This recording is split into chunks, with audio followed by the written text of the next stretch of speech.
Okay, welcome all to the very first podcast, Hello. 7-Bit Gaming. I'm your host Chris, and we have a couple of guests on the show, very familiar to you all, I'm sure. We have Wood from BeatEmUps, Hello. How is and, everyone? You can't answer that, so. and we also have Ed from Game Deficiency. Hello, peoples. All right, guys. So we've got plenty to talk about today. Just I suppose the entire week of gaming, and we're going to sort of go through our latest pickups and some interesting things we've picked up during the week and the month. And we're also going to in coming episodes we're going to go through a Fan mail. Fan mail, yeah, exactly. So that'll be starting up soon, and any fan mail can be sent straight to 7bitgamingau@gmail.com. Uh-huh. And you can also hit us up on the Facebook page at facebook.com/7bitgamingaustralia. And in the fan mail, don't just talk about how great our shows are, because, I mean, they are, but you got to ask us questions and we'll answer them on the show. Because we already know how good our show is. Yeah. That's exactly right. That's exactly right. So, yeah, send us in pictures of your latest pickups and maybe what you're playing lately and maybe just some interesting photos, But let's get stuck into it, eh? Yeah, why not? I sounded so Australian. Well, this is an Australian podcast for everyone listening, so... It is. Yeah. Okay. All right, so go ahead, Chris. Yes. I'm so excited. Oh, me too. It's amazing. Okay, so we'll start off with it's quite an interesting topic. Sorry, that's been plaguing a lot of Pokemon players this week, and that is the newly released Pokemon X and Y for 3DS. There's apparently been some bugs in Lumiose City when you save the game. Like I'm not actually not very aware of this. I had a bit of a read earlier, but apparently you know a bit more of it. Yeah. Explain. Go ahead. Alright, essentially what it is for all of you Pokemon players out there, and I know all three of us in this podcast right now are playing Pokemon. When you go to Lumos City, or Lumios, however you pronounce it, it's the 3D one that looks like France and has the Eiffel Tower in the middle. Do not save and turn off your console, because when you turn it back on, you will not be able to play your save. It'll be dead. And I think, depending on how long it takes you to get to that city, it took me about 5 hours because I was catching Pikachu. You don't want to lose that kind of progress. Especially when you're catching Pokemon and getting attached to your Pokemon. Did you get it? No, I didn't, because I didn't save in the city, but I would have been fuming if I did. Yeah, I would have stopped playing if it happened to me. It's no good. But I find bugs in games are hilarious to me. Like, I love how you can put out a game and then have this game-breaking bug. There was one in Twilight Princess where if you saved in a certain room 30 hours into the game, and you tried loading that game back up, the guy you had to talk to get out of that room had completely disappeared. And that bug is still in the game today. You can still start playing Twilight Princess, get 30 hours in. If you don't know about the bug, you can screw your game up. So Nintendo's good at it. Yeah, well, as I said, I haven't really experienced it myself, but it seems almost game-breaking, guys. Like, It is game-breaking. Well, Totally that's it. game-breaking. And the thing that... They're working on a patch to fix it. I mean, I've been told they've got the patch ready. I don't know why they haven't shipped it yet. And it's supposedly meant to recover the broken saves, but that's not going to help the people that started a new game straight away. True. So how many hours in are you guys on the Pokemon? Because I'm about 12 hours in, I think. I believe I've just passed 17 hours. So it's not much more. So. Yeah. No, but I'm finding it to be really, really quick. How many have you done, Chris? Yeah, I'm about the same. Like, probably even less, maybe 12 or 13 hours. Here's the thing. How many badges do you guys have? I've only found the bug gym. I haven't found any more gyms yet. How many do you have, Chris? Just the one. See, the thing is, it takes you that long to get one badge, but in the next 2 hours, you will have 5 badges. Oh, yeah. They're all in the next cities. It speeds up really quick. It's actually a really short game. It's about 18 hours if you power through it. I've been grinding heaps too. Yeah, I've been grinding. I know Chris was grinding because he was around here when we first got it, and I saw wild Pikachu and catched it, and he couldn't find one. And he was looking in the wild for about 3 hours while I was finding Pikachu after Pikachu after Pikachu. It was a bit like that. It was like, really? My 30th Bunnelby? Like, no Pikachu? It's bloody ridiculous. But yeah, it's going back to the bug. It's really, really quite serious because Lumia City is kind of the main first city, isn't it? It's the first city that It's very possible to save and turn that off in that area. I mean, you're in there for a little while. yeah, exactly right. So, yeah, it's not good, especially for a I believe Nintendo is the Nintendo. I believe Pokemon X and Y are the top selling games ever on a single platform. So that's a lot of people that are going to be getting that glitch. Yeah, exactly. And yeah, what can I say really? I mean, I'm hoping that the patch comes out soon, but I don't really know like the patching process for 3DS. I've never like encountered that before. I'm not even sure how it works. Do you guys know anything about that? I believe it's just an internet update, just An like on update? the Wii U or any consoles like that. But that's actually kind of cool for me. Someone who the last Game Boy I actually played a lot was Game Boy Color, so you couldn't really patch that one.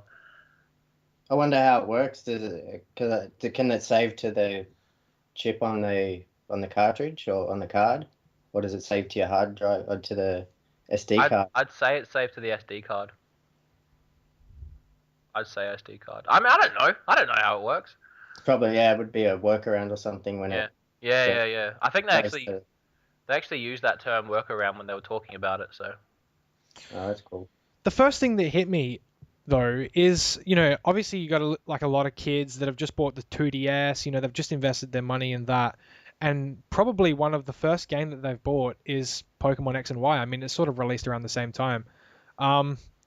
What's to say that they have internet connectivity? Like, yeah, without internet connectivity, it's like, well, how do these kids update? And they're going to be not going to be able to troubleshoot this problem at all. It's sort of Well, something that needs to fix itself. How would they even find out that there's That's a right. fix to it? yeah, when I was a kid, I wouldn't know what's going on. They're probably not reading if they're like 10 years old, they won't be reading the industry Yeah, and the parents will have no idea what to forums do. and stuff, yeah.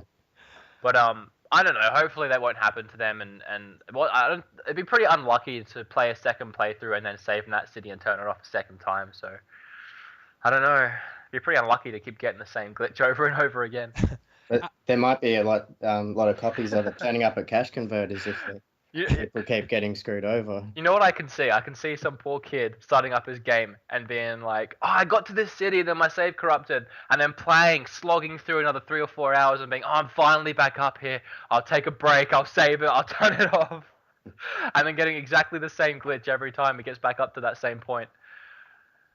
Oh, poor kid. Although, as a kid though, I think what I would do if I lost my save game after about 20 hours, I'd probably just go back and start again. Like, I'd just be so eager to play. I'd just be like, yeah, screw it. I'm just going to play it again. When I was a kid and I had Game Boy, I had Fire Red on Game Boy SP. I played 356 hours on that game. I'm not even kidding. It was 356 hours.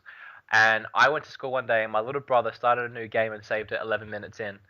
And the only game I had was Fire Red on the console, and he got Fire Red and a Game Boy SP that day because I was so angry I did not want to ever see it again. It was probably a really smart ploy on his behalf to get a free Game Boy. Yeah, well, it worked. Yeah. So what's the next one? Yeah. A bit of a discussion there, and yeah, I mean, I suppose as a sort of talking point, it's going to be a bit of a problem. I mean, as I said, internet connectivity isn't everywhere, let's be honest, and especially for kids. They're going to be investing their money in this 2DS, and they're going to be like, what the heck? Like, what's going on? So, yeah, it'll be interesting to see what Nintendo and Game Freak do to fix that. But yeah, the next big article that has almost gone viral, and there's been many a rant on, it's almost uproar. It's just absolutely ridiculous, and I'm sure you've heard about it. If you haven't, you'll hear about it very soon. But that is PETA, the organization that is sort of concerned with animal welfare and the environment and such. They are kicking up a huge, huge fuss, and they've done this before as well.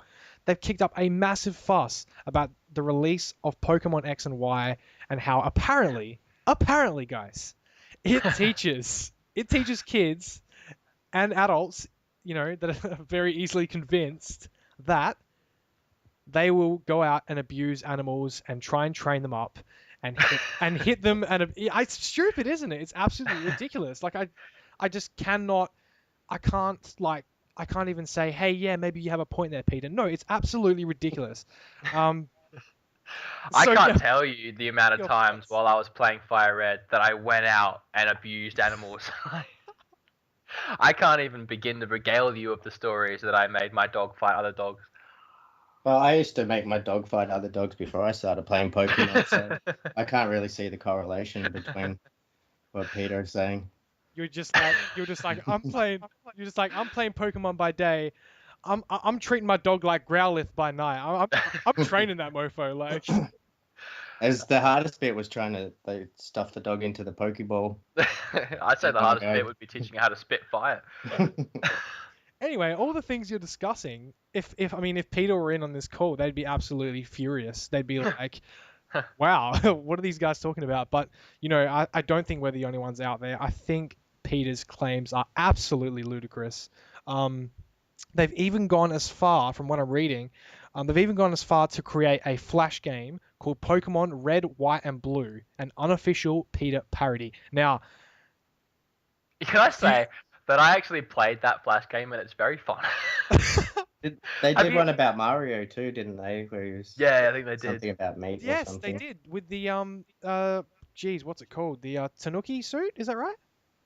Yeah, I think it was something like Something. that. Oh, Have either of you? Sorry to cut you off, but I want to talk about it. Have either of you actually played the Flash game, the new one, the No. Pokemon one? It's I haven't. actually fun. Like it is. It is. They've made it just like Pokemon. Like you've got 4 moves, and they've all got like these ridiculously brutal type names, and the Pokemon are all like beat up and badass, and you're fighting the hamburger with the crowbar, doing Pikachu's Thunderbolt and stuff like that. I don't know. It's fun. They've done a really good job. I enjoyed their game, and I don't agree with anything they're saying. So. I hate to But say they- it. Sorry, Ed. I hate to say it, but I'm looking at screenshots at the moment, and somehow they've involved Ronald McDonald in this whole thing. Now, I don't understand that. okay, what they're trying to do here is, I don't even know how I understand this because I really don't know where they're coming from, and they're absolutely nuts. But anyway, they've got Ronald McDonald in here. Is it because they have issues with how the meat is produced at McDonald's? Like, I think that's the idea. I think that's what they're going for and what they have an issue with. Why? Like, what? Why in a Pokemon game? Like, it's absolutely ludicrous. I don't even know. I don't even know where to go. All I can assume there is they've on the release of Pokemon X and Y, they've made this Pokemon big statement that it's abuse to animals, that we've made a Flash game, and it's like the easiest way to get just noticed, and then they've thrown in the Macca stuff, so it's also a way of saying, pay attention to Maccas, what are they doing to their meat kind of thing. Whereas if they actually just came out and said Maccas abuses their meat, no one's going to listen because we've heard it a million times before and we don't care. We're going to go eat our double cheeseburgers and all that crap. But by taking like just the pure height of news, which is Pokemon X and Y, making this, which is absolute bullshit, everyone knows it, and then putting Ronald McDonald in it, it's calling attention to something else they're pissed about. That's all I can assume. Well, I want to go play Pokemon with the free Wi-Fi at Macca's and eat a couple of burgers now. Nice, that'll show Peter. That's a really good idea, actually. But these kind of fanatical idiots, like anyone with an ounce of common sense, will have no idea what they're trying to get at. I don't think even like parents of the kids are going to believe this. Like, whose kid has actually gone out and fought animals and then blamed it on Pokemon? I just can't see that happening. I don't know. I remember burning ants with magnifying glasses, but I don't think that's the same thing. That was before Pokemon, man. Magnifying glass was the first thing I ever bought with my pocket money, and I went out and I burnt ants, I burnt army men, I burnt anything that would friggin' burn. Yeah, good old days. Was good old days. Come on, Peter. Burning stuff. What are you gonna say? Save the ants? I mean, Save the ants. it's not like we don't step on them every day. They're gonna try and ban magnifying glasses now after they hear this. If there are any ants listening, we're sorry if we've stepped on like your uncles and cousins and stuff. We really don't mean it. No ants were harmed in the making of this podcast. Pretty much. But yeah, I mean, it's just absolutely ridiculous. Like they've gone to like obviously, guys, we're not all for animal cruelty or anything like that. Nothing like that. Nothing of the sort. But this is just they've gone to so much effort to making. Well, really, I think they're making an absolute joke of themselves. I mean, how many people would take this article seriously? How many people would take this Flash game seriously? It's almost a bit of a laugh. Like it's absolutely ridiculous. I can't take Peter seriously after I found out how many animals actually get put down when they go through Peter. Like I can't remember. Yeah, I can't remember the actual statistics here, and if anyone has them in this conversation, I'd be glad to know. But it was something like 7% of the animals that actually go through Peter actually find homes, and the rest just get put down. And it's not even like, oh, we can't find your home, we'll put you down. It's legit. You're getting put down because our statistics say that we're not gonna give away that many animals, so having you here is going to take up space. Have you seen movie Bob did on The Escapist? No. Did a thing about Peter, and it's really interesting if you dig through his. I think it's one of his big picture videos. Yeah, the lady that started Peter was apparently she was the best at putting down animals in her state. She was a vet, and she had the biggest record for putting down animals, and that's what they. That's literally all Peter does is put down animals. It's because they don't even want people to have animals as pets. They think that's abusing the animals, but they're not running free, even though they're domesticated animals. Which... No one can take anything seriously from them guys. Seriously, like. So, well, I think. Yeah, way to bring down the tone. Yeah, no kidding. I think everyone's tone on that is, pretty clear. It's just not only is it ludicrous, stupid, funny in some sorts. The Flash game is absolutely hilarious in a lot of ways. It's actually embarrassing for Peter, in all honesty. And for those who know him, Alpha Omega Sin did an absolutely amazing rant on this, and he always does. He absolutely nails it, and he gets in front of the camera and he does not care. He just gives it to the internet and says, "Here you go, a massive F you to Peter." It's just amazing, and like hats off to him for not giving a shit, basically. It was very good. I would recommend going and watching that and watching all of Alpha's videos. He's a fantastic ranter. He's just a badass dude. Like I don't know how he does. How does he do it in one take? Like he just rants and rants and rants in one single take. I can't do that. My videos are like cut to shreds because I stuff up so much. Yeah, he's a talented guy. He's a talented guy. But yeah. So that is pretty much wrapped up for that one. We've had a bit of a chat about it, and I think it's pretty clear that Peter are absolutely nuts and crazy. And yeah, let's not go any further. Pretty much that's just letting everyone know how crazy Peter is. Like, seriously. And if there are any members of Peter watching this podcast or listening to the podcast, yeah. If you're listening, don't listen again, and a massive f*** you. So I'm going to train up my dog to attack you. Yeah, pretty much. All right, guys, let's move on to the next topic, and it's awesome, really.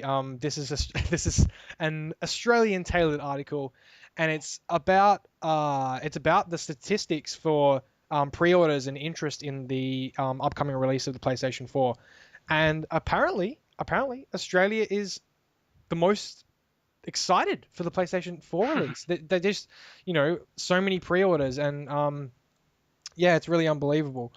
Not so good for the Xbox One. It did have a bit of a slow start thanks to the absolute disaster at E3.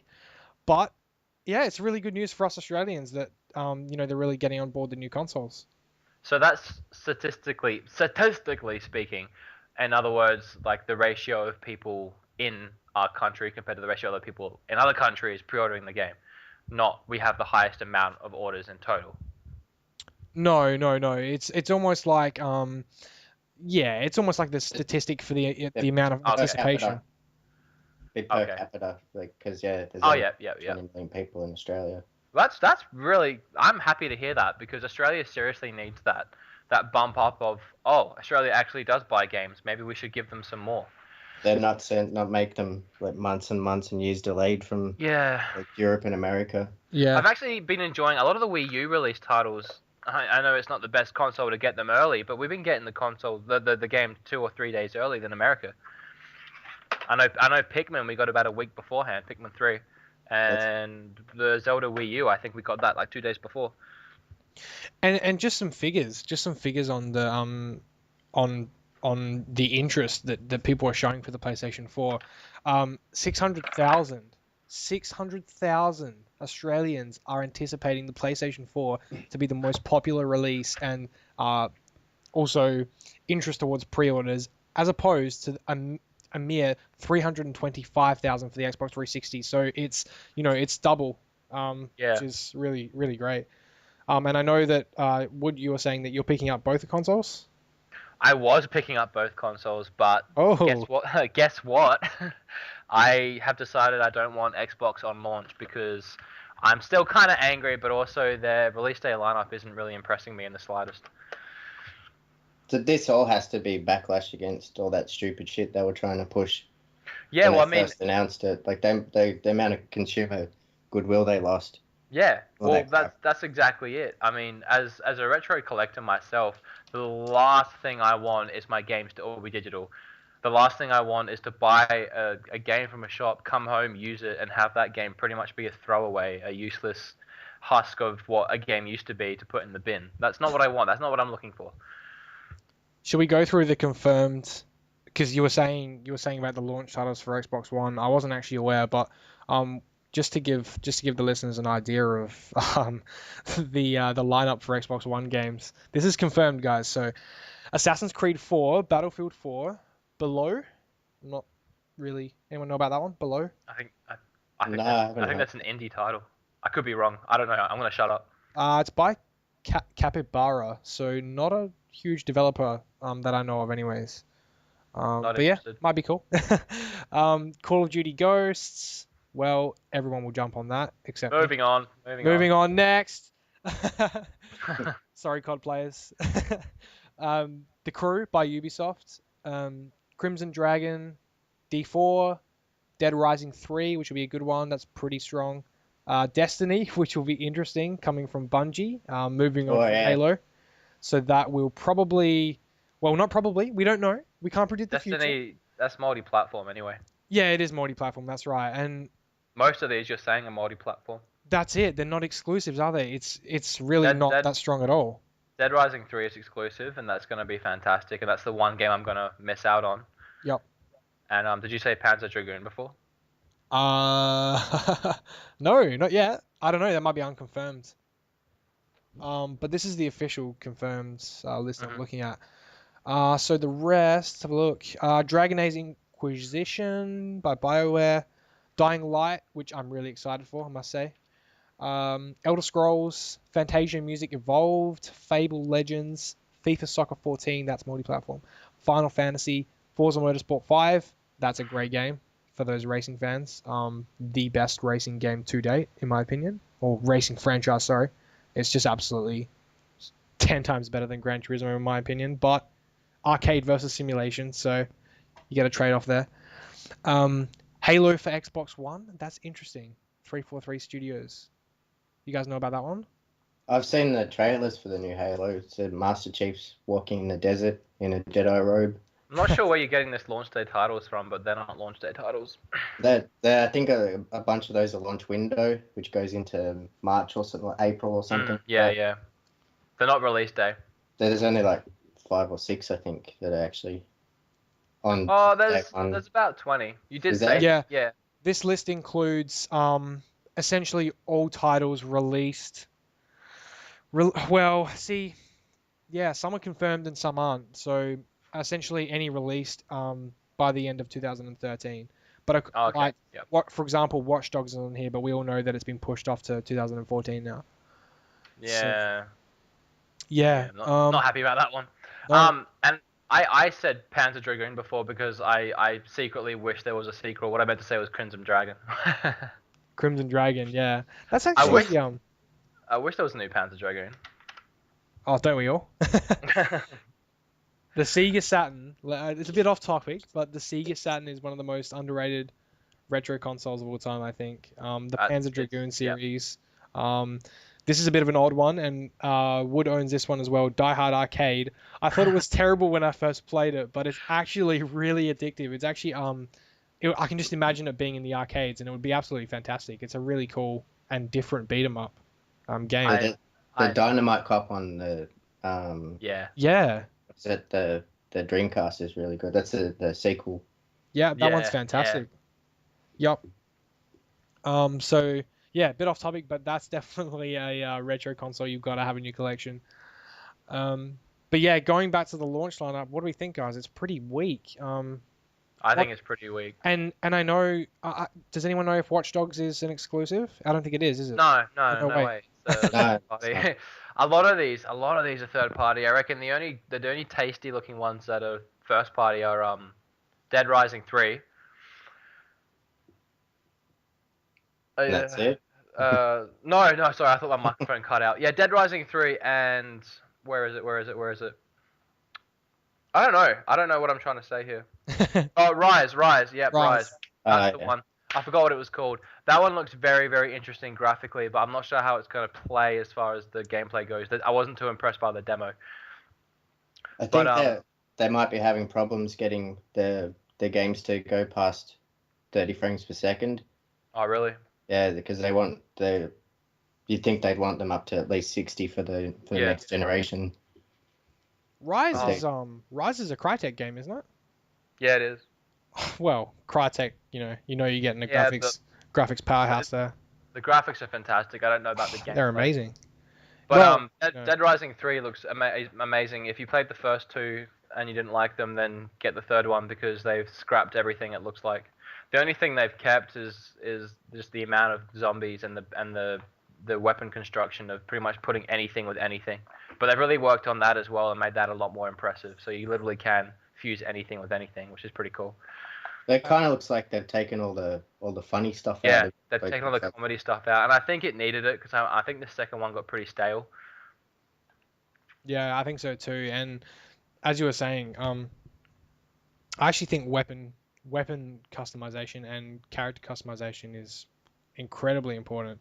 I'm not so sure about character customization in this case, but I don't know. I think it's really it's an important game aspect for sure. They had to try something different, and I'm glad they've taken a chance. Yeah, it's a completely different formula. Capcom are the kind of people that take chances, not people like EA who refuse to take a chance on anything. Capcom takes some crazy. Yeah, they really do. I'm in a love-hate relationship with Capcom ever since their announcement, and it's sort of from my perspective, and from a lot of other people's perspectives as well. I'm gonna sound like a butthurt fanboy, but they sort of said they essentially said in a nutshell that survival horror isn't a money-making genre, and we're gonna pull the plug on it. Did they, or did they say that then they're gonna reboot the franchise and start again with the first game and do the horror theme again? I definitely heard that. That they essentially said, hey, survival horror isn't a money-making genre anymore. It's had its days. The future of it is essentially in the balance. But I think that's absolute bullshit because I think survival horror is one of the most popular franchises. I mean, look at all the franchises and TV shows and movies that are coming out that are based upon post-apocalyptic zombies. So many people love it, and it's absolutely stupid. And it's not even that, but people in general. Well, all the old school survival horror games on PS2 and Xbox are getting snapped up, and they're becoming quite pricey because people are desperate to play them again and actually get their hands on the survival horror. Well, yeah, I mean Silent Hill and Resident Evil, to name a few. The last 10 years. Yeah, but they haven't been survival horror. They've been action games. That's right. Yeah, the Resident Evils. Yeah, they definitely have been.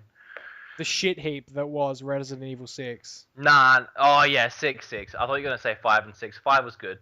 I couldn't play 5. I played for about half an hour and that girl kept getting in my way. Oh. Nah, 5 was good. It wasn't Resident Evil in the sense Resident Evil, but if you judge it like purely on a game, it was a fantastic game. Wasn't Resident Evil, but it was a great game. Yeah, in no way was it a homage to the series at all. And we can does it even get a mention? You know what I'm gonna say, right? Operation Raccoon City. Oh God, move on, move on. Move on. You are not worthy of a conversation. That's like the one game in the recent years I actually took back because I didn't want it in my collection.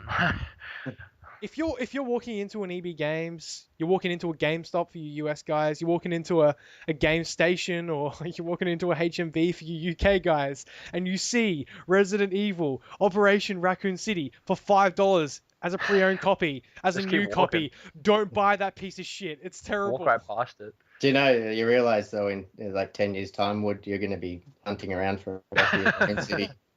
Yeah, that's very true. The one Resident Evil game nobody has. Yeah, there would be that one gap in your collection, and Well, you won't be able to find it. once it inflates to like $150 and it's rare because no one picked that piece of shit up when it came out. You can tell the kids. You're like, 10 years ago that came out, and it's rare now. But guess what? 10 years later, it's still a piling piece of shit. So Yeah, well, Stadium Events is one of the worst games ever made, and look at that. well, There should be a bunch of copies of Raccoon City around if everyone's taking them back. Yeah, there will be. I don't think we have anything to worry about there. They might do an ET on the Atari and bury them in Yeah, they really should. a Superman 64. But getting back to the PlayStation 4. Yeah, we took Resident Evil and sort of went with it, didn't we? We took Capcom for a ride there. You can't get three retro gamers in a room talk about Capcom and not expect us to just go on a tangent. Pretty much. We're gonna wander away from topics a lot, but get used to it. Speaking of PlayStation 4, sorry, you go, Eddie. You go. I was just going to ask Chris if he's getting any of the new ones, the new consoles. That's a good question. I haven't put in a pre-order. Sorry yet. Blah. But You know if you haven't put a pre-order in yet, then you're not getting a PlayStation 4 this year. well, that is They've been- true. That is true as of the 20th of October 2013. But I'm hoping that they do get in some emergency stock, and maybe I can get it in December sometime. But we'll see how it goes. They've been telling everyone that they are sold out for the last month. I had to go to Big W to get mine, and I was like one of the last few ones to get a pre-order. Having said that, do you honestly think that such like a demanded console, a demanded asset, if you will it be sold out for a month in every single store? No way. That's money lost right there. It is money lost, but also they're sold out because they didn't make enough consoles because they didn't expect Australia to go so freaking crazy. I'm sure they'll start shipping them out quicker once they realize there's money to be made. I agree, because that's like a month, for example, or like some stores are saying February, and that's gonna go way back to Sony, and they're gonna deal with it. So I'm going back for your to that. sake, I hope so, because if I don't get mine on day one, I'll be crushed. Do you guys worried about like the red rings or the systems crashing or breaking because they don't know how to make them properly, like the That's generation? always a concern, but it's definitely a risk I'm more than willing to take because I'm so excited. They normally come with some sort of warranty, so I'm sure it can get fixed. But did you know the Wii U had one? A crash? Yeah, it had a bad one on the initial update, which took something like 2 hours. If it stopped for any reason, your Wii U became a brick. Oh. You could take it back to EB Games for here, because that's where I go, and you can get it instantly changed over because Nintendo was aware that it was going to happen. But yeah, Kane, who's been on the videos before, his was bricked by that very update. Yeah, it's a shame because I haven't picked up a Wii U yet, but I do plan to pick one up when the price drop comes in. But yeah, a lot of the Xbox owners that are listening in, you'll know that the first generation console was an absolute disaster. I think the solution that most people use was the whole aftermarket cooling system to keep it from red ringing again. Well, are you saying that that's the reason why Xbox had red ring? No. I'm saying like that's the solution. Yeah, like that was the Oh, solution. right. The what was it called? Like the intercooler or something. I think Nyko made one. Mm. And that was a bit of a solution to stop it from I had reoccurring. so many solutions. I fixed Red Ring once by Yep. wrapping my Xbox up in In a towels and tower, yeah. leaving it to overheat for about 3 hours, and then it was fine after that. Yeah. I've tried that, but they break again pretty easy. Yeah, all that It's a that, bit that funny. happened eventually, and then I had to buy a new one. It's like I the think everyone who's had an Xbox has got an extra set of power cables that they Yeah, set because they've had a red ring. I still have my original Xbox. I'm looking at it right now, and I know it's Red Ring, but I'm not getting rid of it because it's my original one. it's a piece of gaming history. It really is. Yeah, and that's the same with the even the PS3 was plagued to some extent with the whole yellow light of death thing. And the quick fix for that was one of the solutions suggested was to get a blow dryer and switch it to the heat mode and just put it on the back panel where the fan is and let it heat up for half an hour and then get a fan and cool it down, and that apparently like recycled the solder on the board. Yeah, that worked because It does, yeah. Gab yellow ringed his, and then he did that to it, and then took it to cash converters and swapped it for $100. Nice. Well done, Good on Gav. you, Gav. I can totally see Gav doing that. Hats off to Gav, everyone. Doing the Xbox towel trick and then running down the cash converters before it breaks again. I swear, mate, it's working. He said they didn't even test it too. Yeah. Do we go on a cashies rant? I mean, seriously, they don't test any of their shit. Yeah, man. I got a PlayStation 2 from there once for $8 and I had to take it back. And you bet your ass I took it back and got my $8 back because the thing didn't work. As you do. You know. Yeah. What were we talking about? PlayStation 4. Yeah, so PlayStation 4. I'm ecstatic that Australians have smashed the pre-orders because Australians have been left in the dark with as far as gaming goes, or is the last to be thought of as far as gaming, and the fact that we have accomplished that is fantastic. I only found out about it when you mentioned it, but I'm really happy.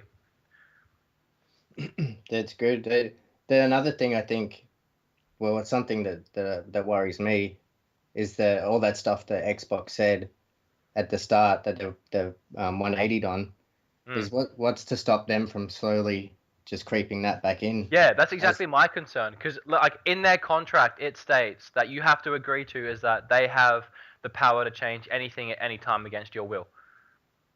Yeah, it's kind of like the whole thing that you're not actually buying stuff anymore, you're just renting it. Yeah.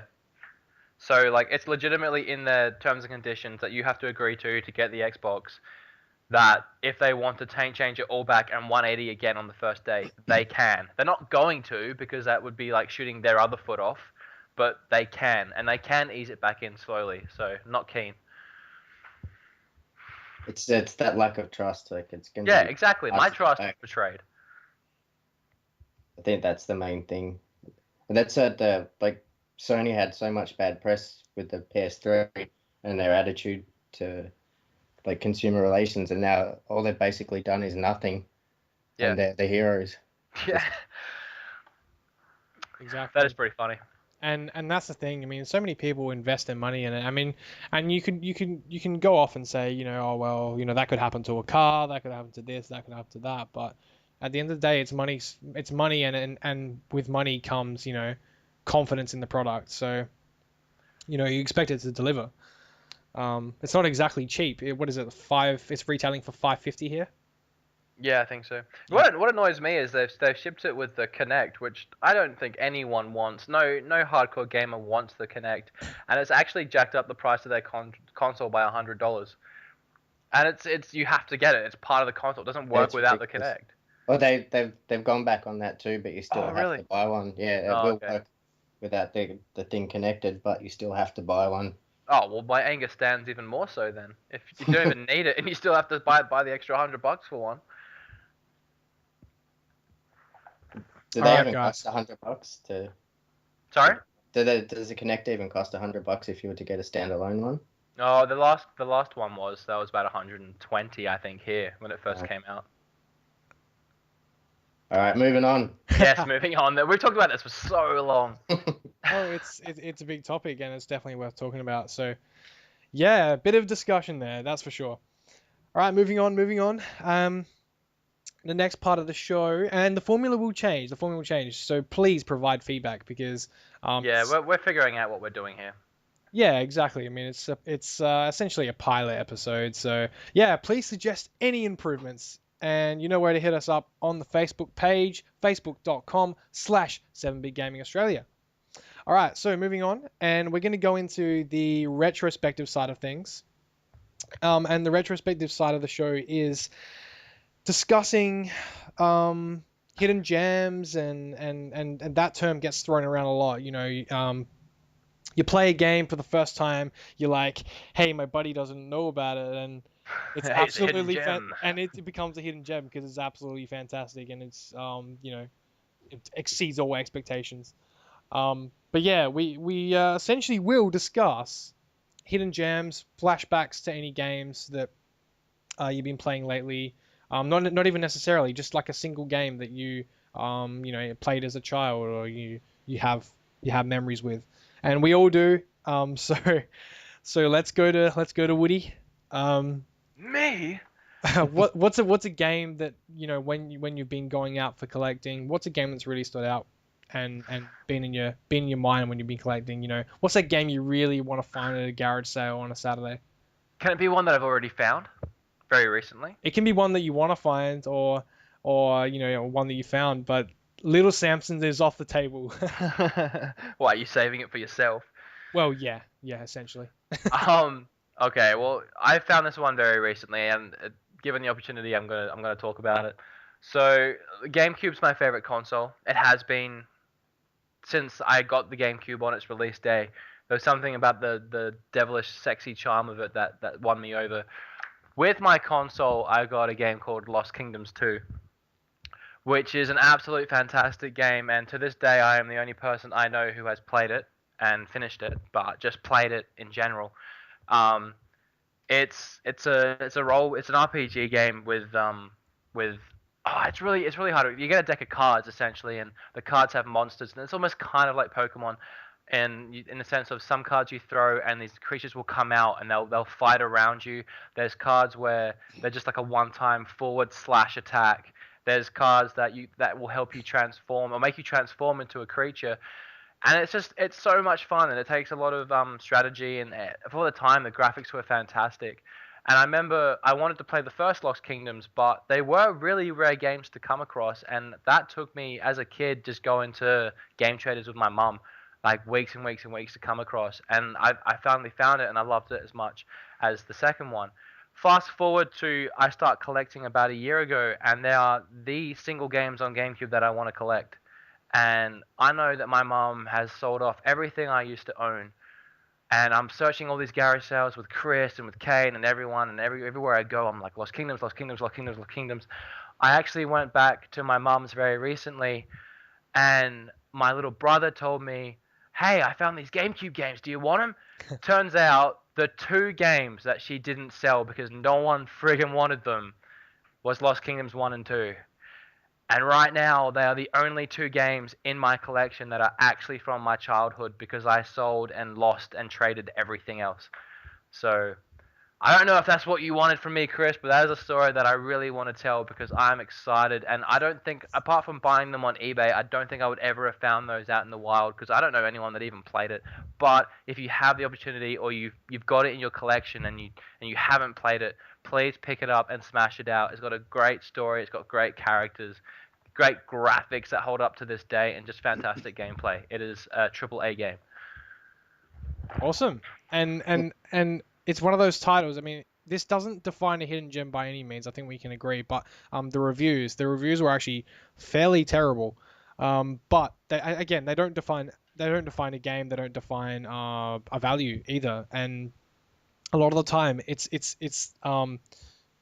picking it up yourself. It's just The taking the reason risk. why the reason why games become hidden gems is because they are reviewed terribly and no one plays them and no one knows they're a good game because the reviews are horrible.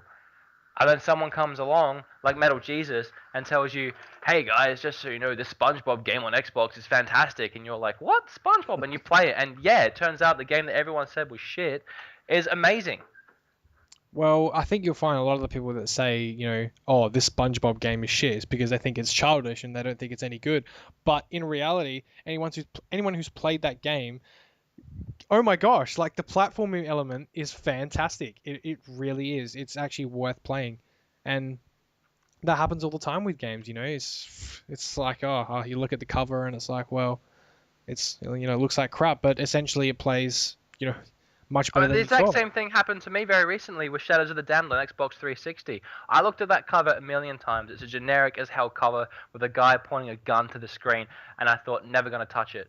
It wasn't until I was turned on to Pseudo 51 and all of his games that I started playing through the games like Lollipop Chainsaw and Shadows of the Damned, and I realized, wow, these games are fantastic. These have actually taken a lot of thought and creativity, and it's a fantastic game to play. And why did I judge that book by its cover?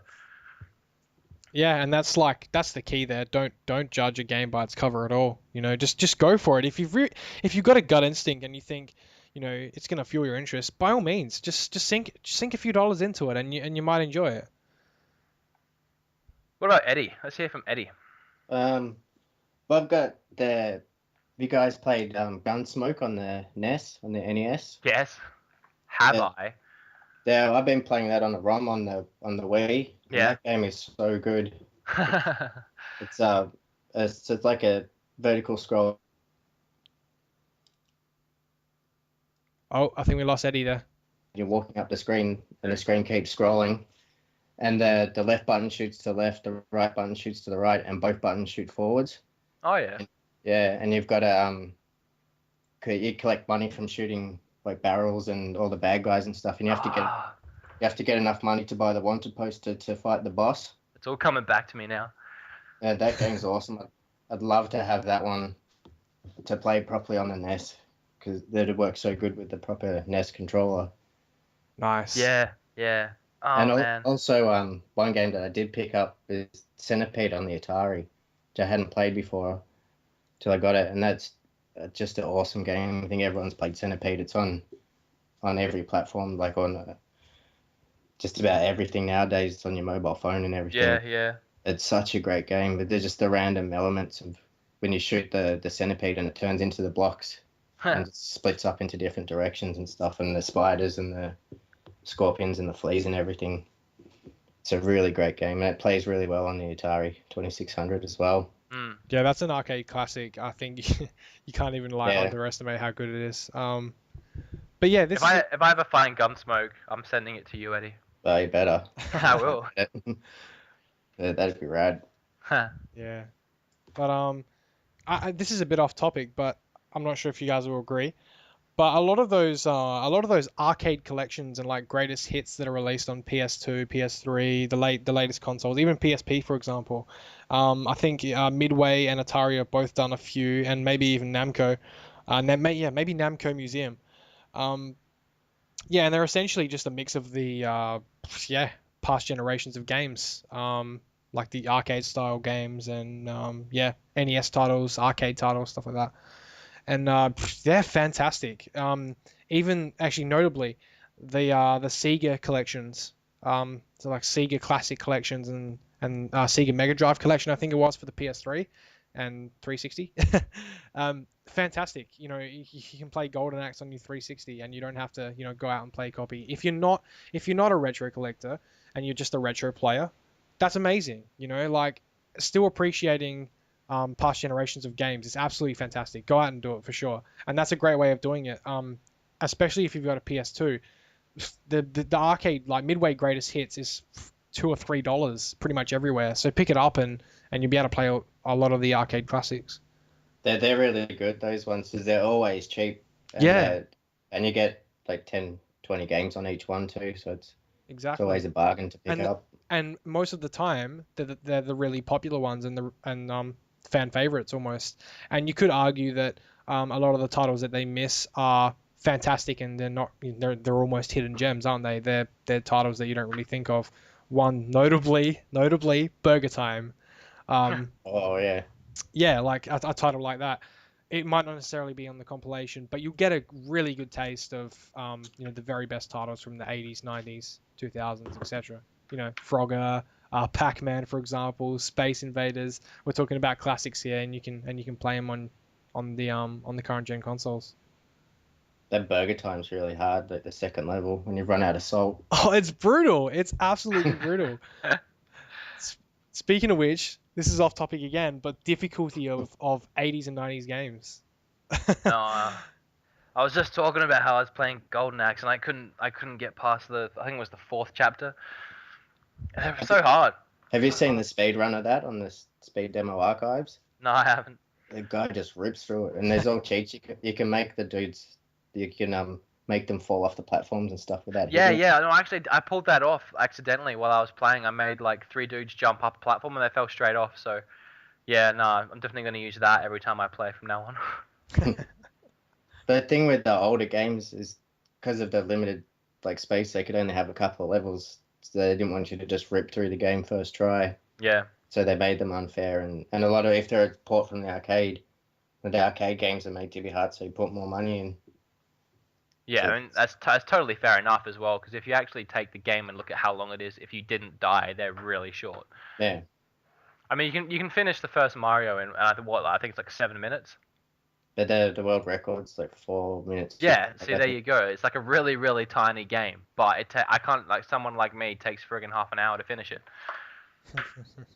It'd take a long time if you went through, if you didn't go to. Oh, any if I went levels. through every single level, yeah, I don't think I'd even be able to make it, to be honest, without the flutes.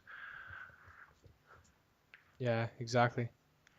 The difficulty of games, you sort of like found yourself exploiting it, and it's funny how they brought out things like the Game Genie back then. It's almost like this game is so difficult, so we brought out an aftermarket product to make it easier for you to play. Just put in these random codes and it'll make it easier.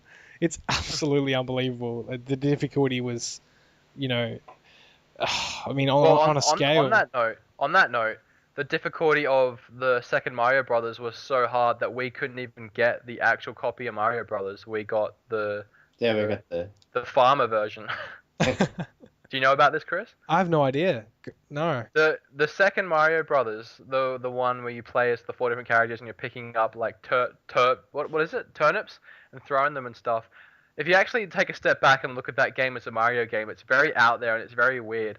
And the reason for it is the second Mario game was only actually released in Japan initially because it was that hard that they didn't think that we would be able to handle it, and that us like European and North American people would actually be able to play the game and actually be able to finish it. So they took a game they already had, which was I don't even know what it was. Do you know what it was, Ed? Some farming game. No, it's just a reskin of that game. It's the exact same game, but they just put Mario characters on it. But they replaced the sprites. Yeah, I can't remember the name of it right now. I can't remember it either. It was some farming game, and that's why you're picking up the turnips and stuff like that. It was really out there and weird. But if you buy the All-Star, you do have the All-Stars game on SNES, Chris? I know where you're going with this. You're about to talk about Mario the Lost Levels, right? And how that was the Lost Levels. That's Super Mario 2. Yeah, that's exactly right. That is the real Super Mario Brothers 2. Exactly right. And I played that very recently, and yeah, that's freaking hard. This is a bit of a fun fact. I'm not sure if this is something that everyone knows, but did you know that Famicom games are actually significantly quicker in terms of game speed than a Power NES or NTSC NES? They're significantly quicker in game speed in every game. Yeah, it's because they're running at 60 hertz and we're running at 40 or something. Yeah, that's definitely one of the determining factors, and it's kind of funny because, damn, there were some hard games. That Mario Brothers 2 was Doki Doki Panic. Oh, did you give it a Google? I sure did. Nice. Doki Doki Panic. Wow. So have you seen on that episode where I've got the handheld NES machine thing? Oh no, which one's that? I didn't see that. I think it's on. I can't remember either. It might be on. It's on the eBay episode. Oh, okay. It's one of the earlier ones, but that plays faster because it's. I think it's playing at 60 hertz, and like even the music on Mario is a lot faster. Oh, cool. It's not a lot faster. It's like 20% faster, but it's noticeable. Yeah, noticeable. Oh, that's awesome. Yeah, it's definitely that. It's definitely something that yeah, it's a bit of fun to play around with if you've got a Famicom or a Famiclone console, for example. They're actually very cheap to pick up. If you don't have a Famicom and you want one, because they're awesome, they're essentially NES style, and they're essentially the Japanese version. But you can pick up third-party Famiclone consoles on eBay and maybe around the place for 20-30 bucks, and it's a really good way of going back and playing some of the Famicom games. And not So, all of them are in Japanese either. A lot of them. that's I was just gonna say but the only thing is they're in Japanese, but No, a lot of the games are in English. There are like RPGs. You're gonna be struggling. Like I've got all the Dragon Quests on Famicom, and it's like, well then, I understand not a single word. Um, but yeah, like you've got games like Excite Bike, Mario, Tetris. A lot of those are in complete English, even the menus and everything. There's isn't actually it red? No, you go. Oh yeah, there's a Batman game for Famicom that I own, and it's it's amazing. Like I actually can't believe how good it is, and I don't think it. I'm pretty sure that it's not actually it's not released on the NES. I I want was to play this. I was just gonna say, isn't it ridiculous how it's if you've got the system to play it on, it's cheaper to buy games overseas and get them shipped over than it is to buy them here in Australia. Like, Yeah. locally, it's so stupid. And it sucks that Yeah. it sucks that Australians have to do that. But if that's what you want, then that's what you want. You got to do it. Yeah, I picked up a chipped PlayStation 1 today so I can get some games shipped over. Yep, nice. That's the Because way to the do it. PlayStation 1 games are hard to come by in Adelaide. They are. By all means, don't don't don't give up your PS1 collection or anything just because it's chipped. But it's definitely a good way of playing some of the rarer games, and by all means, if it's something that you want to do, and as I said, I mean, there's a bit of a definition and there's a bit of a difference, I suppose, between a retro collector and a retro player.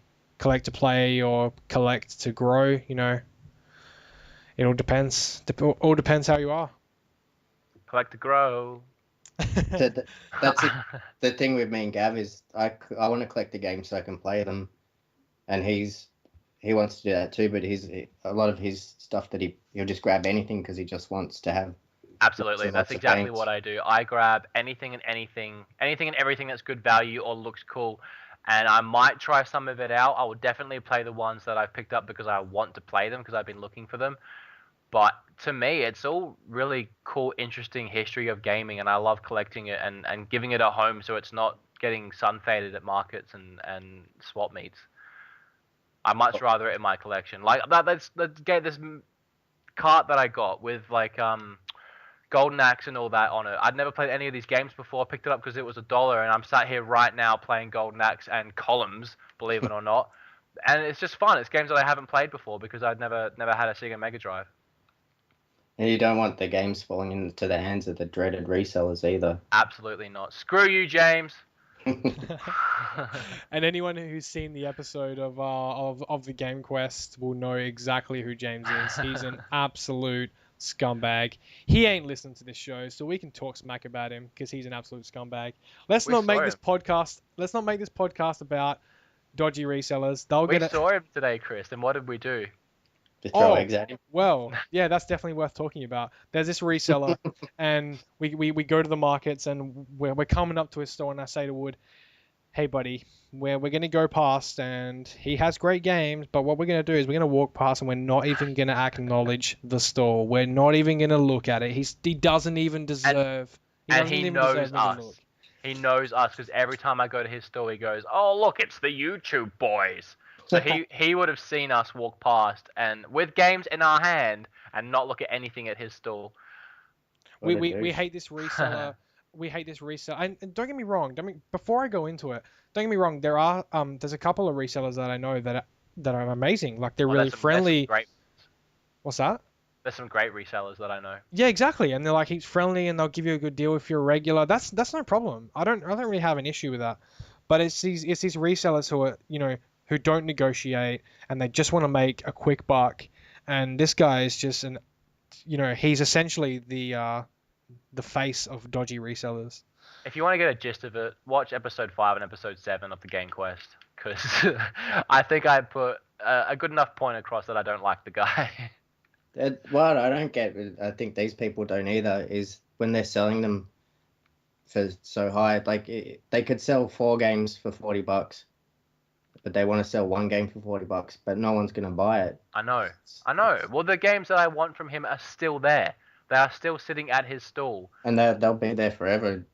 getting But more and more damaged and sun faded every time he pulls them out for a market, and then their value is going to lower and lower. And no one's going to buy them ever. The But thing you is, watch it, he'll put the prices up if Oh, they he go up will. on eBay. Even that's another thing. I'm gonna be doing a video on teaching these people how to price games properly.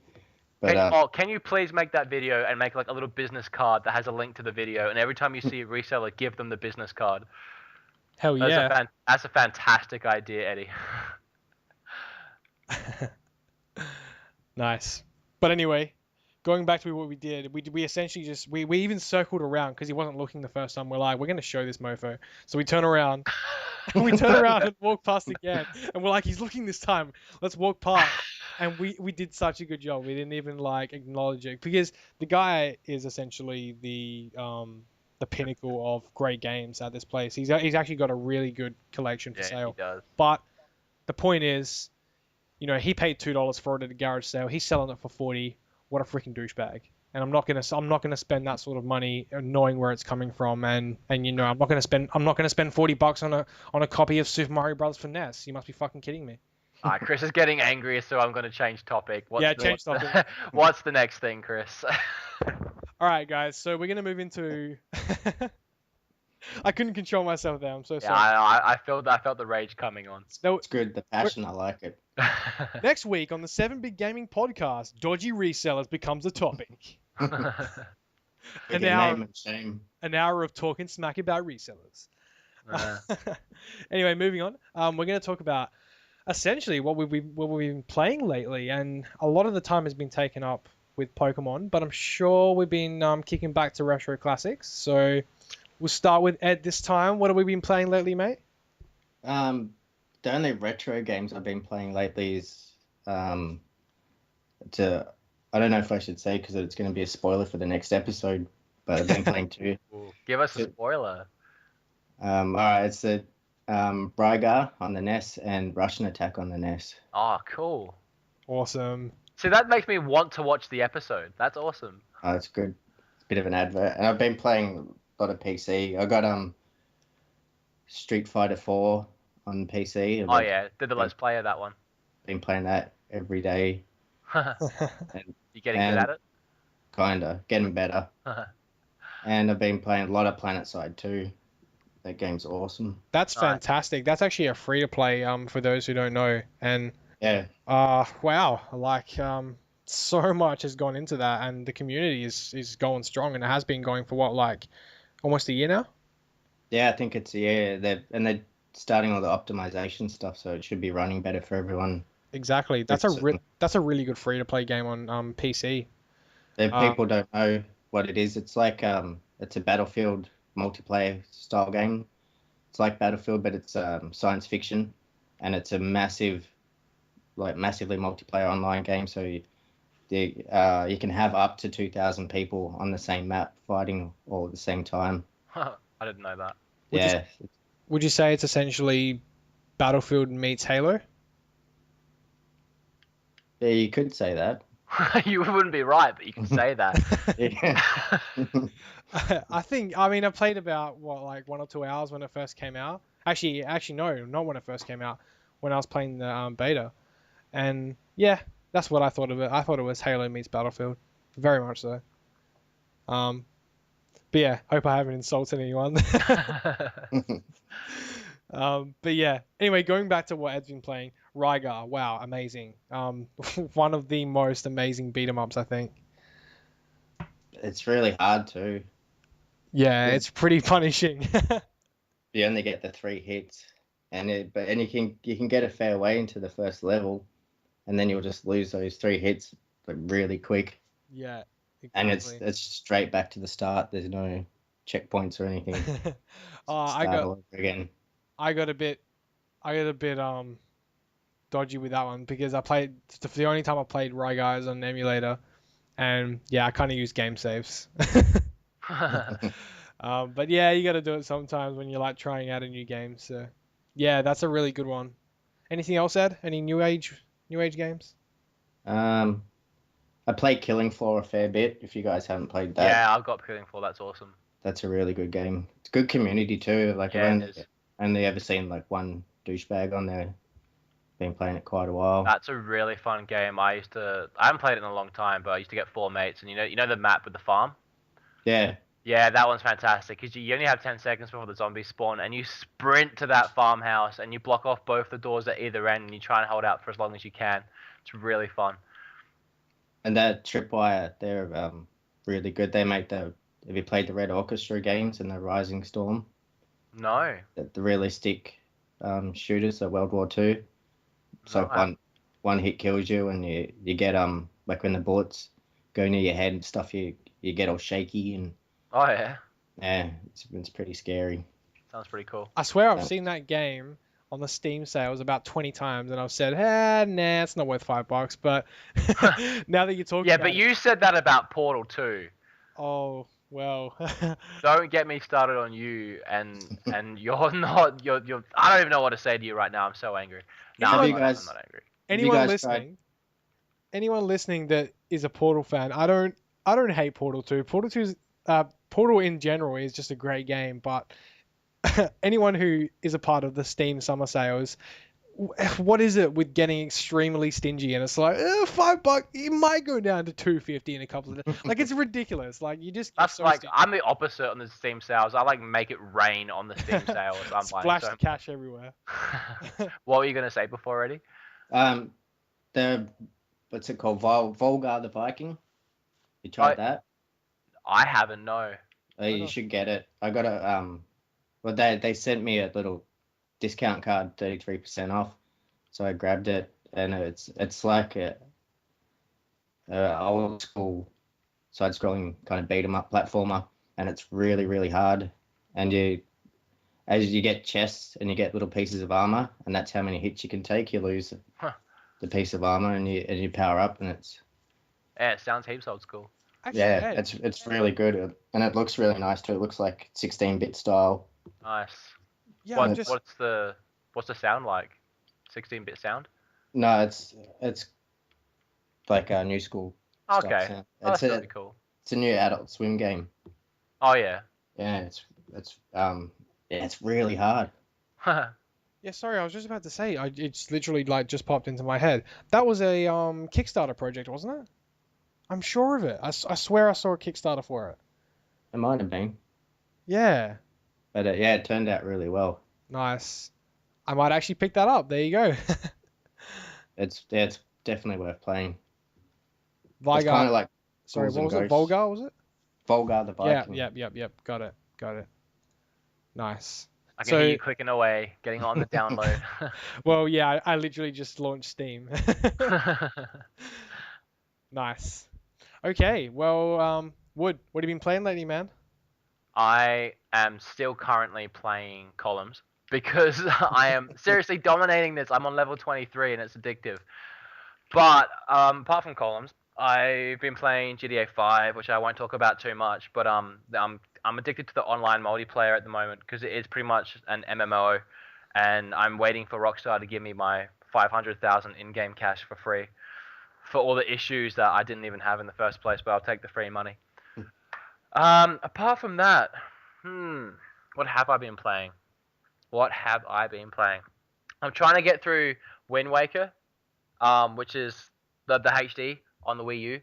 That's really, really, really awesome. My roommate's been emulating Wind Waker for a couple years. He cracks it out every now and then and likes to talk about how emulating's the way to go. But I cracked out the Wind Waker HD, and for the first time he's like, oh, actually that looks a lot better because they've added in lighting and shadows and all these different effects, and they've actually redone the graphics, not just put them in HD. They put a lot of great work into it. So I've been smashing through that, trying to finish it. In between, I also picked up Beyond very recently for PlayStation 3, and I finished that, and that was a fantastic story. Wasn't too happy with the ending of it. I can't talk about it because it's a spoiler, but Yeah, no, it kind of dropped off near the end there, but I loved Heavy Rain, so it was good playing another game like that. So they're the new ones I've been playing. Retro. Oh, I'm playing through Final Fantasy IX, which is my favorite Final Fantasy. It's actually the only one I've finished, so or nearly finished. I pumped about 35 hours into it, and now I want to try and finish it for the first time. So I haven't had much of an interest in the other ones. And I very recently finished Kingdom Hearts 2 again for I reckon maybe the third time, but the first time very recently. So that's everything I've been playing. Sweet. Yeah, Cool. pretty stock standard stuff, to be honest. I've been reliving a lot of memories lately. And that's good. I mean, we're all collectors, and it's really good. It's really good when you're really getting into you're looking back at your collection. You're like, what should I play? And you just sort of pick something out. And each game, well, the one that you normally pick out is something you've played before that you're really curious to play. So it's always going to hold a bit of a memory, whether it's one that you're going to start up or one that you're reliving. And Yeah. it's almost the magic of collecting, isn't it? Well, can I say that both me and Eddie, I just realized we missed out Pokemon. So I've been playing Pokemon Y, Right. How and I did you think you skip got, that? and I think you got Pokemon X, Eddie. I said X on the thing, but I actually got Y. I Oh, got, okay. So yeah. we've both been playing through that, obviously. I've actually my retro gaming has been very minimal lately, purely because we're getting into that season and that time of year where all the new stuff's coming out. And as much as I am a retro gamer and collector, as you all know, I'm a very much up to date with the new age of gaming. And it's something I was talking to Aaron for Retro Liberty the other day, and he said, "Oh, how much do you retro game?" And I said, "Well, actually, I play a lot of new games as well." And he stopped talking to me for a little bit, but I think he was just joking. I'm hoping he was just joking. But yeah, no, I mean that's the thing. I gotta try and balance it out. And with all these new games coming out, I love the history of gaming and where we've come from, but I also love the evolution of gaming and where we're going.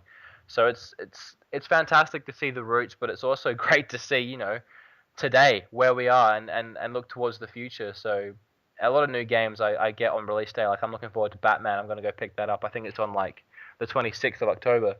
So yeah, this time of year with the new consoles coming out, all these new games flooding the stores, I pretty much pick them up, smash them out, go back to a retro game until the new one comes out again. So it's really hard to keep mixing between the two and trying to find time for both, but I manage. I'm Do you gaming. think I'm gaming a lot. do you think that with the new console generation coming in that the retro fad's gonna fade a bit? Because I think that's why, because we're on the cusp, and that's why people started looking back before we started going forward. And like Gav was saying on eBay, there's a lot of NES carts are showing up for cheap and stuff at the moment. I think that people are gonna get sick of the retro fad and start playing. I don't know the if they're stuff gonna now. get. I don't know if they're gonna get sick of it, but I think definitely around this time of year is when people start thinking, "Oh, I want new games, but I can't afford it," and that's when they start looking at their old games and thinking, "Oh, what's of worth? I'll try and get rid of some stuff. I'll try and make some money for the new things." Because it is a lot. Obviously, it's a lot of an easier option is to trade in your old stuff and get new stuff. But no, I think retro gaming will always be current and a thing, and there's going to be more and more. But do you think it'll be as popular though? How many people are just doing it because there's lots of stuff on YouTube now, and when they start playing the new games, will they be bothered to actively go out and try and find the old stuff when there's the new flashy games to play? I certainly think they will because the retro gaming community and retro gamers in general are quite a different breed, and I don't see many retro gamers suddenly realizing, oh, I want to play all new games instead. So I think it will stay strong, and if people do want to bail out on the retro stuff, that's all the better for us because that's more games out in the garage sales for me to pick up and the markets for me to pick up. But no, I reckon it will stay strong. I know I'm staying strong regardless, so I can really speak for myself.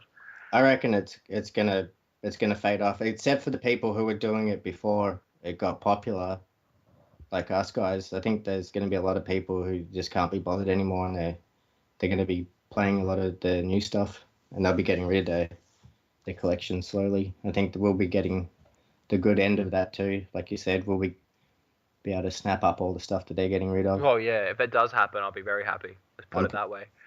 I suppose the point of discussion is does it become a collection if you start getting rid of stuff? I mean, you could almost say that it's almost a cycle. So you bring in say PS4 games and you get rid of NES, and a lot of the collectors listening will cringe and be like, really, you're gonna trade up, you know, what 80s and 90s games for new age? It's just, like the value and memories with those games is just, so strong, and you want to get rid of it. But that's what a lot of people do, and in my opinion, I think it's wrong. I mean, if you really like games, like I'm not gonna give up Super Mario Brothers to pay for a copy of I don't know, Watch Dogs, for example. It's not gonna happen. Like those games are that's how collecting works. Those games are gonna get progressively harder to find as time goes on, and once you've got a copy, it's sort of like I've done the deed, and it's always like that when you're picking up a game that you really like. I guess having a think about it, I guess what Ed might be saying is, do you think many people are going to start retro gaming, retro collecting, now that all the new stuff's coming out? The new generation of I guess adults and people maturing to a stage where they're moving on to new and better consoles. Are they going to start retro collecting? I don't even think that's to be honest, I think it's not really a factor. I mean, obviously, a lot of people will be putting their money towards, the new age consoles. But to be honest, I think retro collecting is as strong as ever. Like it's really picking up. And Ed did make the point before of, there was sort of it's that gap in between, the coming end of life of PS3, for example, or coming end of life of the 360, moving into Xbox One and PS4. And whether that's a factor. I don't really think so. Retro gaming has just boomed in the last, what, 5 years? Yeah. And it's been a long-term thing, and I don't think, like, I'm not gonna stop collecting. That's for sure. I just thought of something funny. Or Yeah, go for it. when me and Gav were playing his NES, and then he got a Mega Drive. Like, he didn't play the NES anymore because it wasn't good. Because the Mega Drive was so much better. Yeah. And then when he got the PlayStation, we didn't play well, I got his Mega Drive, and I used to play that at home, and then go to his house and play the PlayStation. And so there wasn't a retro collecting thing as we were going up through as the actual, like, generations were changing. Yeah. Like in real time when we were there. But yeah, it's so weird that, like, those were the consoles that pretty much started. Well, it's almost like the rookie mistake every kid makes, growing up, and that is trading. I remember it clearly. I'll keep this pretty brief, but trading in my Pokemon Game Boy Color, and I think I got like $20 back in the day, and I think I bought some like PS2 games or something. Like You very recently bought a Game Boy Pokemon Color for $60. yeah, I freaking bought it back. That's exactly right. That's a $40 turnaround, and it's just, it's just a rookie mistake. I know you're kids and you're like, well, I don't have a job. I sort of have to find a way to get the new game. But yeah, looking back, it's like, wow, I can't believe I did that. And the other thing is like throwing out boxes. It's like, why? It hurts to think about it. It really does, because everyone done it. I done it. Of course. But in saying that, if I hadn't have traded in my old NES and I hadn't traded in my old SNES, I wouldn't have got a 64, and I wouldn't have played Ocarina of Time, and I wouldn't have had those memories, and I wouldn't have fallen in love with that console. So it's something that I had to do, and I can take solace in that. As much as it hurts to look back and think, oh, I had all these great 64 games, and I traded them in for Day of Reckoning on GameCube, but I don't know, it's just something that had to happen, progressively happen. Do you think now's a good time to stock up on PS3 and 360 games? Because in, say, 15 years or so, the kids playing it now will be wanting that stuff. As someone who does collect 360 games and wants to get a bigger PlayStation 3 collection, I look forward to these new consoles actually being out, and that immediate price drop of the last generation of games, and me just picking up $5 Xbox 360 games everywhere I can find them, and almost completing the collection because no one wants them. I can't wait. I've been waiting for it since I heard about the new generation of consoles. Guys, Oh, sorry, Ed. I'm doing that with PS2 at the moment. I think my collection's almost hitting like 200. PS2 is really cheap at the moment. Yeah, it's good. So yeah, sorry, Ed, what were you gonna say? It's just because the market's so different now, and people are aware of this sort of thing now. Do you think people might stock up, or do you think it's just going to be same old, and they will drop in prices like the They shops? will drop in price because their value aren't going to be worth it. I mean, people might think, oh, one day these games are going to be expensive, so I'm going to jack the prices up. But the market value of the games aren't going to be that high, and you're always going to be able to find them in EB Games and all that while they're clearing them out a lot cheaper. So if people want to jack their prices up because they know that one day it might be retro, it is going to be retro, we're still going to be able to find it somewhere cheap because the market value on them is going to be cheap. You know what happens?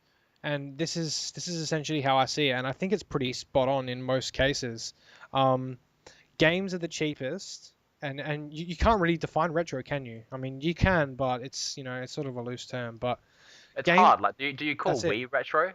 Well, that's why Wii titles are pretty cheap. They've Yeah. dropped significantly. Like the Mario titles, you can pick up for like 10, $15 most places. And that's because it is not defined as retro. You think back 2 years ago or 3 years ago, for example, GameCube games were getting thrown out like $5. Like not even like, you'd see them in like cash converters for like, oh yeah, $4 or $5, and you're like, oh, GameCube, yuck. But now it's like, are you serious? Like I mean, I completely missed the GameCube. I didn't pick one up when it first came out, and now I'm going back and I'm like, wow, what an underrated console. And Yeah, that's the thing with GameCube that I saw at the time, but no one else seemed to see, is that it was an extremely underrated console. And once the sales were so poor and horrible, and that we moved on from that generation, everyone looked back and they went, "Oh, actually, that was pretty cool." You know what the best thing about the GameCube is? Well, I'm assuming you're about to tell us. Yeah, it's got a handle on the back. Yeah, I know, right? How awesome is that? And I never, ever, ever used that feature, but how cool is it? It's the best. just like take it to your mate's place. Yeah. Yeah, you can just walk down the street with it, swinging it. It's just skipping along. Maybe not swinging it, but maybe back in the day you would. But as a collector, you probably like take it over in your box or something. But yeah, I mean, do you sort of agree? Do you think that like that stage where it's going from current gen to a stage where it's almost, it's that cheap, you can almost call it that cheap stage where it hasn't quite hit retro yet, and that's what the PS2 is going through now. And by my sort of theory, I suppose, in 5 or so years, PS2 will then be defined as retro. And it's taking longer because the library, I think, is huge. So it's going to take a while because, as you saw, GameCube matured pretty quickly. It went from, like, no one wants you to, oh my god, GameCube. So in, like, literally 2 years. So and games for GameCube are still randomly getting spikes, like Pokemon Gale XD, which I know we are both looking for. Very recently, it was only $30. Yep. I think maybe like a few months ago it was $30 at the most. Yep. And then someone somewhere said, hey, this game's actually friggin' awesome, and it sold for $100, and now the price for that game is $100. And good luck finding one anywhere. Exactly. But yeah, I mean, I think that pretty much defines prices, and like, and that's good. I'd rather that define prices than resellers. I heard a really good definition of what retro or old school is for video games. I think it was Ruin the Commodore from the Clan of the Grey Wolf. They were discussing it, and they decided a good definition is it's either 10 years or 2 consoles back. Is a good way, just a good yardstick to judge if something's retro. But just anything. It's very true. Like, it's proven true in the past. Yeah, but there's no like set definition like for cars or stuff like that, dude, when it's a classic or an antique and stuff. I'd say that's as close as we can possibly guess. Yeah. But in the end, it doesn't really matter, because if it's a good game, it's a good game. Exactly. If it's a cheap game, it's a good game too. Unless you're picking up NHL 2002 on the PS2, then maybe not. Actually, I think I'm one of the few people that likes NHL games. I think they're fantastic. They're so much. You certainly are. They're good fun. Okay, I'm outnumbered. That first.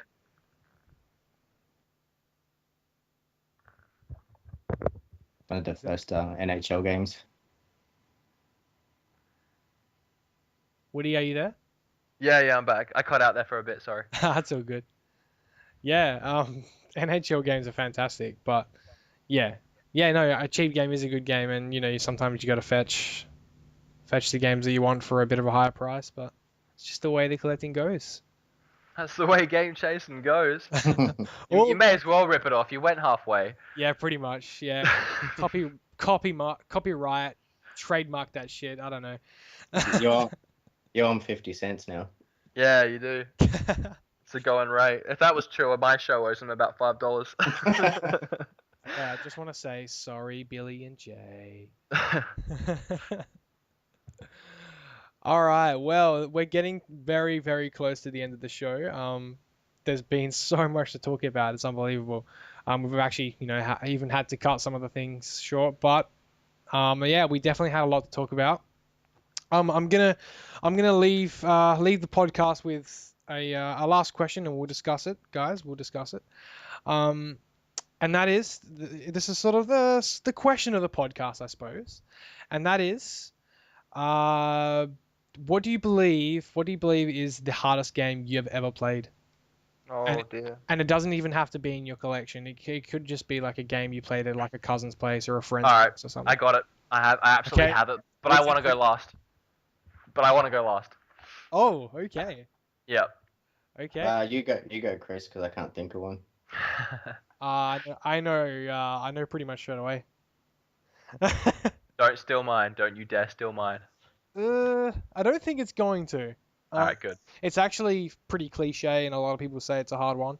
But I picked it up, like a month or two ago, and it's unbelievable that it took so long for that to become the hardest game I've ever played. But it's just brutal. Like I swear I hurt my thumbs playing that thing. Like, I know what you're gonna say, but it's not mine. So continue. okay, apparently he already knows. But it's TMNT for the NES. Okay, I don't know. Yeah, that's brutal.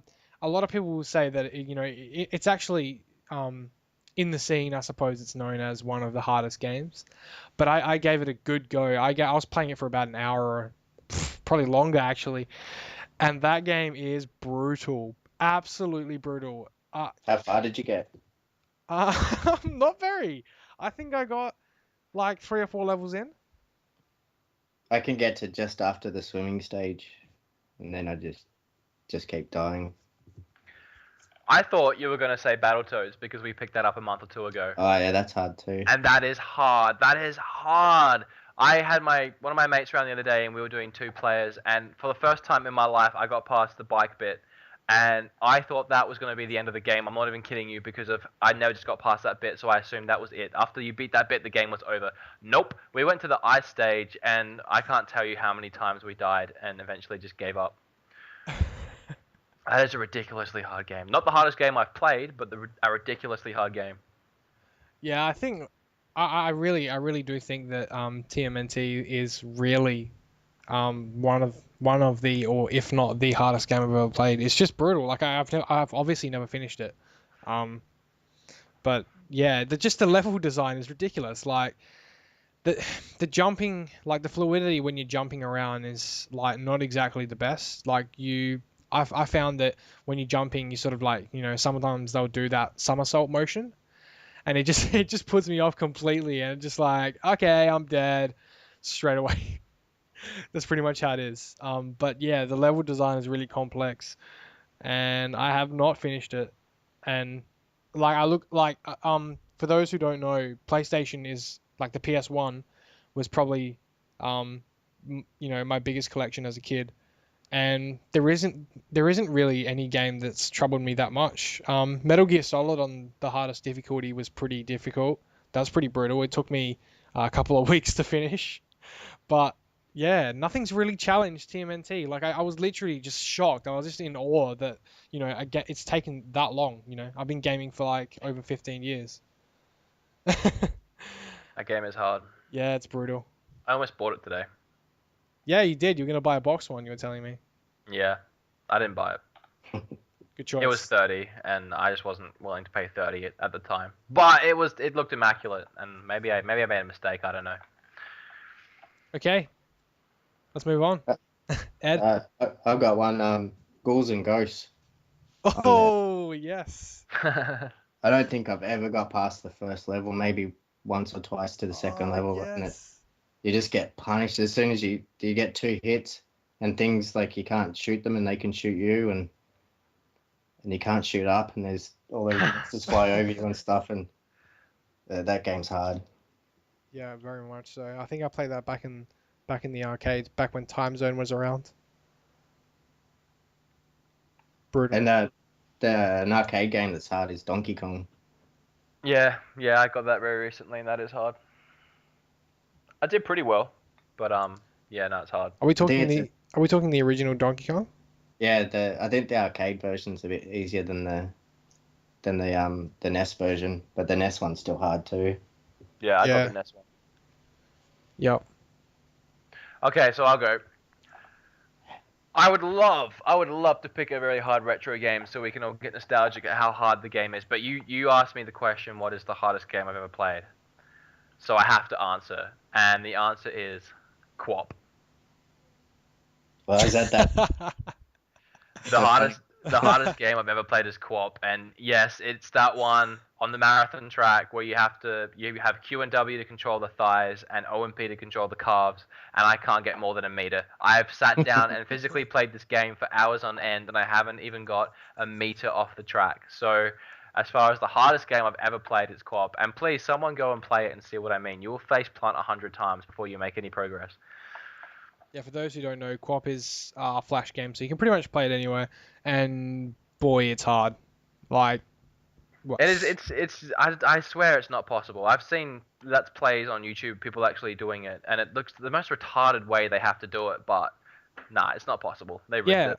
The furthest I've gotten is like doing this like weird motion of like humping the ground with my knees, like trying to get across, trying to get further. I can like try and take flight, and I might gain a couple of meters, but I don't count that as running. and then I face plant it. So yeah, that is the hardest game I've ever played. Hands down. It's an interesting choice because, I mean, it is technically a game, but it's not like technically a licensed game or anything like that. It's a game. It's a game. You asked me the hardest game I've ever played, and that is it. Yeah, I'm gonna have to agree in a lot of ways that it is pretty hard.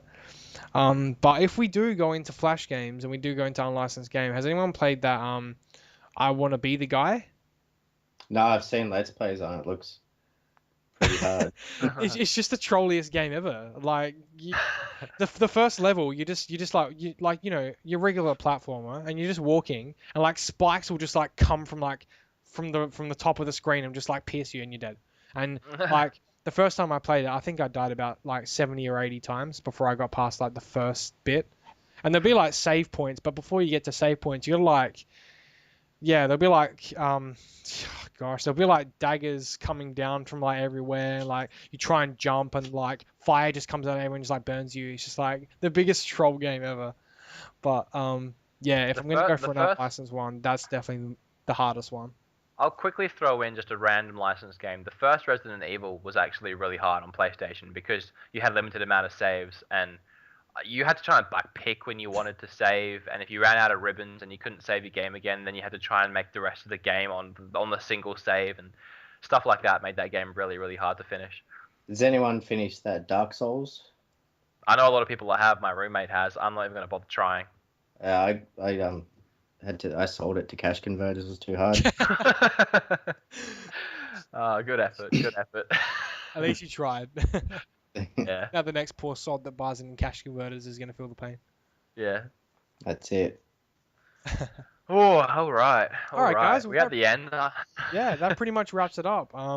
It's been a really interesting episode. We've had a few different opinions on things, and we've been able to discuss, a bit of everything really, a bit of the new age and a bit of the old age. Just I think we've done well, and if you wanna provide any feedback, be sure to hit us up on the Facebook page at facebook.com/retrobig 7big Gaming Australia.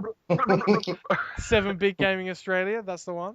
There'll be a link in the description below. What was that website again? You put him on the spot now. He's heaps thinking about it. Google.com/Gumtree Facebook. You'll find it. Yeah, so facebook.com/7bit Gaming Australia. And if you want to hit us up at the email, it is at 7bitgamingau@gmail.com. Thanks for listening, guys, and I hope you enjoy your week. Thank you very much. Thank you. Thanks. See you soon on the next one. Bye bye. See you later. Bye.